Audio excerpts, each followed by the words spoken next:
जितना तुमने मुझे परेशान किया है किसी ने नहीं किया। इनफैक्ट मैं तो ये कहूंगा जब से तुम मेरी लाइफ में आई हो तुम प्रॉब्लम्स लेके आई हो। बस शिवांश, बहुत बोल लिया।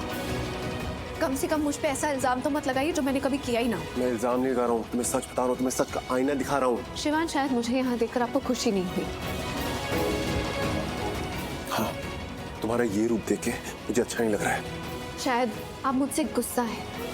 मैं यहाँ पर आ गई ना इसलिए जो मन में आए बोले जा रहे हैं। नहीं प्रार्थना, मैं तुम्हारे वापस आने से गुस्सा नहीं हूँ। इनफैक्ट जब मुझे पता चला कि तुम वापस आ गई हो तो मैं बहुत खुश हुआ था।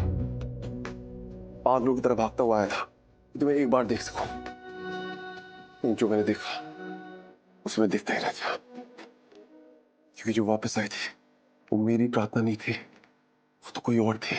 जो गई थी वो तो एक ऐसा समुद्र थी जिसके किनारे बैठ के सुकून मिलता था, जिसकी गहराइयों को जानने का दिल करता था।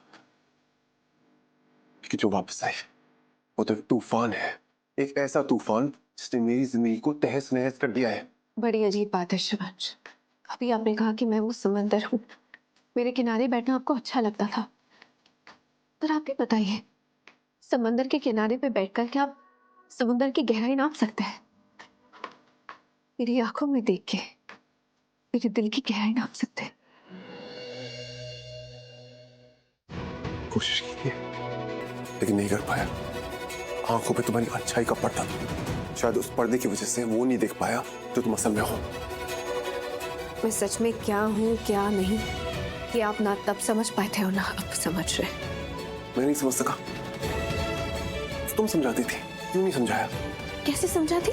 जैसे अभी इतनी बातें कर रही हो, लड़ रही हो, झगड़ रही हो, वैसे ही समझा भी देती ना। शिवांश, दिल की बातें समझाई नहीं जाती, समझी जाती है, महसूस की जाती है, मगर अफसोस आप वो नहीं कर। हाँ, मैं नहीं कर सका तो तुम कह देती, बोल देती। मैं बता भी देती ना तो भी आप समझ नहीं पाते। कोशिश तो करती। अगर कोशिश भी करती, अगर अपने दिल का एहसास बयां भी कर देती ना, तो भी आप सिर्फ अल्फाज सुनते, मेरे जज्बात नहीं। मुझ पे विश्वास भी नहीं करते। जिन्हें समझना होता है ना वो खामोशी भी पढ़ लेते हैं, और जिन्हें नहीं समझना होता वो लाखों पन्नों की किताबें भी नहीं पढ़ पाते। प्रार्थना, तुम्हारी ये गोल गोल बात है ना, समझ नहीं आती मुझे। तुम्हारी प्रॉब्लम यही है, साफ साफ कुछ नहीं कहती, बस उलझा के रख देती हो। अब मुझे नहीं उलझना, अब मुझे कुछ नहीं समझना। तुम्हें समझ चुका हूं तुम क्या चाहती हो। काश कि आप समझ पाते मैं क्या चाहती हूँ। काश मुझे पहले पता चल गया होता तो इतना दर्द ना होता।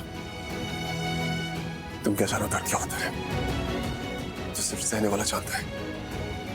एनीवे, पता नहीं तुम्हें पता है या नहीं, या तुम समझोगे या नहीं। नहीं, आप सोनालिका से शादी नहीं कर सकते, मैं करने नहीं दूंगी। करने नहीं दूंगी? Who the hell are you say this? तुम हो कौन? आपकी पत्नी। अब नहीं हो। अब भी हूँ। तलाकनामा अभी तक आया नहीं है। मैं अब भी आपकी पत्नी, और मैं आपको यानी अपने पति को किसी और से शादी करने नहीं दूंगी। मैं आपको रोकूंगी। नहीं रोक सकती, कोई हक नहीं है तुम्हारा। हमने डिवोर्स पेपर साइन कर दिए हैं। तलाक के कागजों पर दस्तखत कर देने से रिश्ता खत्म नहीं हो जाता। रिश्ता खत्म करने के लिए ही तुमने पेपर्स पे साइन किया था। हाँ, पर अभी खत्म तो नहीं हुआ ना। कितनी बार कहूँ आपसे, कानूनी कार्रवाई अभी बाकी है, तलाक अभी बाकी है। और जब तक मैं कानून की नजरों में आपकी पत्नी हूँ, आपको किसी और से शादी करने नहीं दूंगी। जब तक मैं इस घर में, इस कमरे में हूँ, तब तक मैं आपको किसी और का नहीं होने दे सकती। आप मेरे थे, मेरे हैं।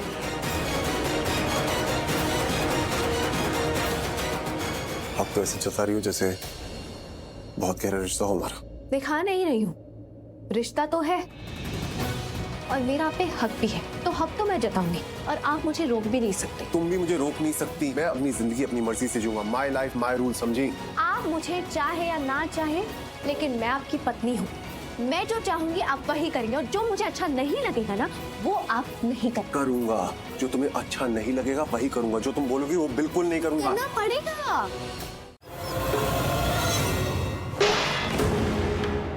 ये आवाज कैसे थी?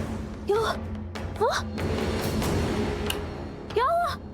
क्या हुआ? तुमने कुछ किया? आपको हमेशा से क्यों लगता है कि मैंने कुछ किया होगा? क्योंकि तुम हमेशा कुछ ना कुछ करती हो। मैंने नहीं, आपने किया। मैंने कुछ नहीं किया है। आप ही ने कुछ किया है, कुछ गिराया ताकि मेरी नींद खुल जाए और मैं डर जाऊं। लेकिन सुन लीजिए, मैं डरने वालों में से नहीं हूँ। हाँ, तुम तो डराने वालों में से हो। हाँ? कुछ कहा आपने? कुछ सुना? आप सुनिए, आपको जो करना है, जितनी आवाज करनी है, जो गिराना ना आप कर लीजिए, क्योंकि मैं डरूंगी नहीं और डर के यहाँ से भागूंगी नहीं। मैं इसी कमरे में सोऊंगी, उसी पलंग पर सोऊंगी। आपको जो करना है कर लीजिए। ओ प्लीज प्रार्थना, मैंने कुछ नहीं किया, तुमने कुछ किया है। तुमने जानबूझ के कुछ गिराया है जिसकी आवाज सुन के मैं उठ जाऊं, फिर मैं वरीड हो जाऊं कि ये आवाज क्या थी, फिर मुझे लगा इस कमरे में कुछ है, और फिर तुम मुझे भूतों की कहानियां सुना के डरा। मैं क्यों सुनाऊंगी? मैं क्यों भूतों की कहानियां सुनाऊंगी? मैं खुद भूत से नहीं डरती। श्रीराज जी, आप भूतों से डरते हैं? मैं कोई भूत से डरता नहीं होगे। झूठे, आप भूतों से डरते? मैं नहीं डरता हूँ। डर आपके चेहरे पे दिखाई दे रहा है साफ साफ। ये मैं समझ गई कि आपको भूतों से डर लगता है।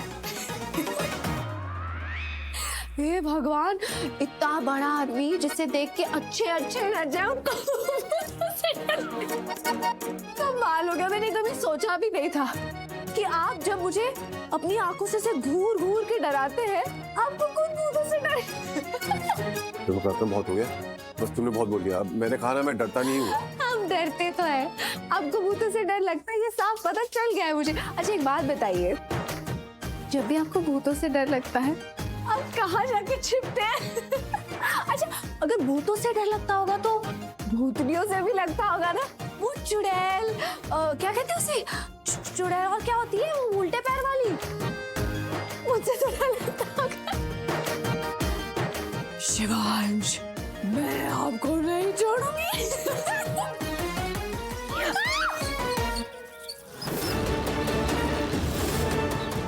प्रार्थना, चिल्लाओ मत, इतना मजाक उड़ाओगी। चूहा है वहाँ। चूहा? कमरे में चूहा है। कम और प्रार्थना, इतनी बड़ी लड़की इतने छोटे से चूहे से डरती है। अब तुम बताओ, तुम कहाँ छिपोगी, किसके पास जाओ? आपके चूहे को कहेंगे तो मुझे बहुत डर लग रहा है। कितने बड़े दांत हैं उसके, कितना सारा खून बहेगा। ये चूहा तुम्हें कुछ नहीं करेगा, मैं कुछ करने नहीं दूंगा, मुझ पे भरोसा रखो। जब तक मैं तुम्हारे पास हूँ तुम्हें कुछ नहीं होगा, ओके?